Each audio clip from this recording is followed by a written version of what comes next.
ሰላም ሰላም ኣብ ሓረ መሬትና ብቲዲኤፍ ዝተጀመረ ጎንፅና ተኽሲ ብጣዕሚ ከቢድ ዝኾነ እንትን እዩ። ሕዚ ሓንቲ ነገር ክብላ ዝደለኹ ነገር ኣላ።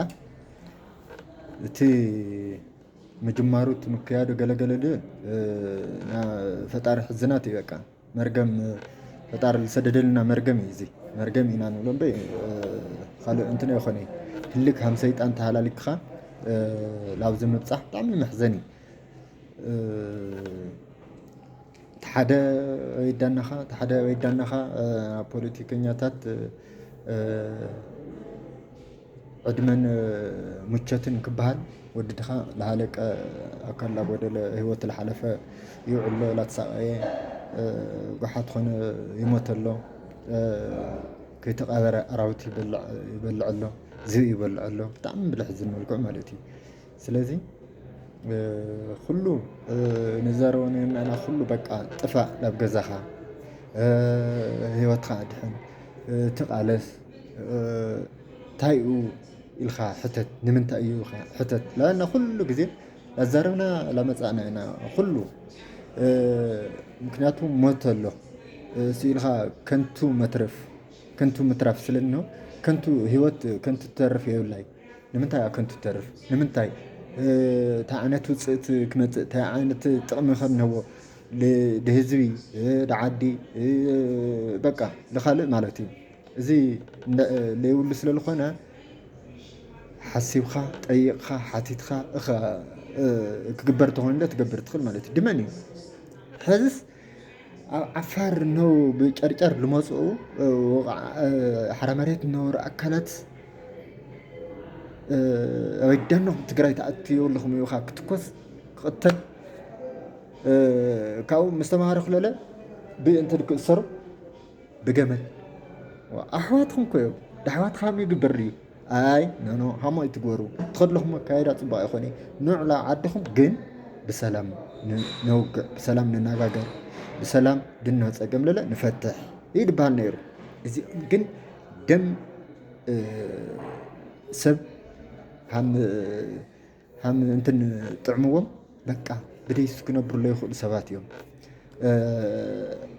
ስለዚ እስታታይ ትግበሩ በቃ ንብል ነርና ኢና ላመፀ መጨረሻ ላይ ምስ በፅሐ ሕዚ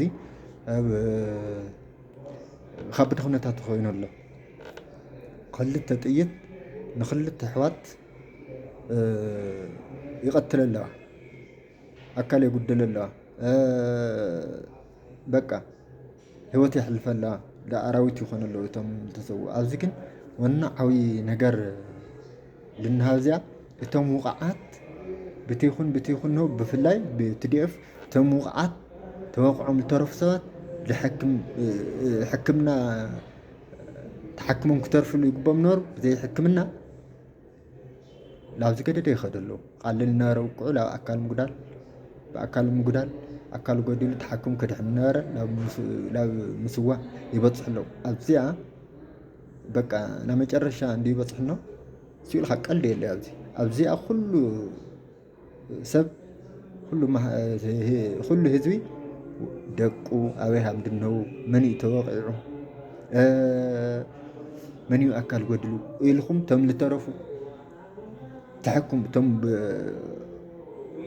ተወግኦም ዝተረፉ ነው ባዕልኩም ተሐክሙ ኣለኩም ሃም ዝሃበኩም ሃም ለመድናዮ ሃም ዝሃበና ኣልሽና ንሕክም ንኽእል ኣለና። በተለይ ብቲዲኤፍ ነው ማለት እዩ ኣህና መረጃ ስለ ዝበፅሐና ማለት እዩ። እዚኣ ኩሉ ብደንቢ ገይሩ ርእዩ ክእልሾም ክኽእል ኣለዎ ከድሕኖም እነዎ እንድሕር መፀ ጠቕላላ ሂወቶም ካብ ዝተርፉ ካብ ክጠፉ ከትርፎም ኣለዎ ማለት ኣካል ምጉዳል ማለት እንድሕር መፁ ምን ማለት ኣይኮነይ እሱም ተቐብልናየ ተቐብልናየ ስንብርልና ችግር የብሉ እና እዚኣ ኩሉ ማሕበረሰብ ኣሕዋትኩም ኣልሹ ደቅኹም ኣልሹ መሓዝትኩም ኣልሹ ኣለዉ ተኾይኖም ፅቡቕ ኣካሎም ጎድሎም ተወቃዕም ተኾይኖም ግን ብኣግባቡ ብሰዓቱ ኣሕክምዎም ባዕልኩም ኣሕክምኩም ኣድሕንዎም ስለዚ ብዓብዩ እንተዝቐሪ ሕዝም በቃ ናብ መጨረሻ እንትና ይበለ ሕዚ እውን እንተዲ ጠጠው ተድብል ፅቡቕ እዩ ልቢ ተንገብር ፅቡቕ እዩ ክልቲኦም ተነጋግሮም ኣብቲ ድና ሓይሊ ይኹን ኣብ ድና ሓይሊ ተነጋግሮም ዝኾነ መፍትሒ ተዝገብሩ እንታይ ማለት እዩ እዚ ንምንታይ እዩ በተለይ እቲ ወጣት ግን ክሓስብ ክኽእል ኣለዎ ንምንታይ እዩ ጥይት ዝትኩስ ኣሎ እንታይ ከግኒ እዩ ዘብልቐት ኣሎ እንታይ ከግኒ እዩ ሓዊ ዝልቐት ኣሎ እንታይ ከግኒ